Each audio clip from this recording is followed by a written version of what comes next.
嘉义县的财税局有甲国内无人机的业者合作来开发全台湾第一套无人机的税籍查核系统。若是克服这地形的限制，而且呢，佮开发这个设备甲软体，拢有通过这资安的检测。伫咧空翕的这个产业当中，是来启动红色的供应链。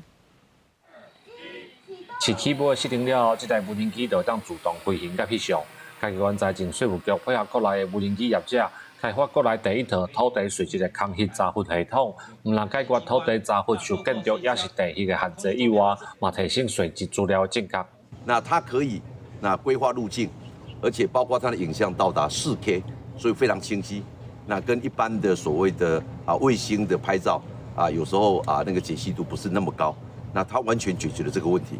税务局表示，透过无人机来协助土地的查核，这个计划为2020年就开始来推动，配合业者家己开发的软体，佮有相关零件的制造，这套无人机设备拢有通过资安的检测，拢无用到红色供应链的零件，降低资讯漏失的问题。过去的话，他会认为你的量这么少，其实我有技术能力，我也不会跳下来做这个东西，这个就是一个比较大的问题。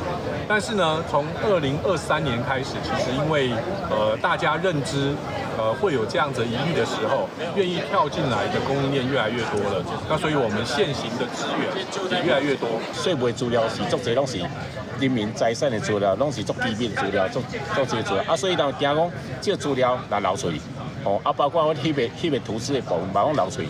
所以人到尾就怎讲？找本土的厂商来做去红色链这个部分来研议。透过无人机科技的运用，解决屏湾山区土地歹查核的问题，减少民众对土地查核的争议，佮会当保护税务人员的安全。税务局讲，已经有关系的税务机关来了解目前使用的状况，会向因来分享，希望替税务工课带来新的科技技术。记者林慧婷，嘉义报道。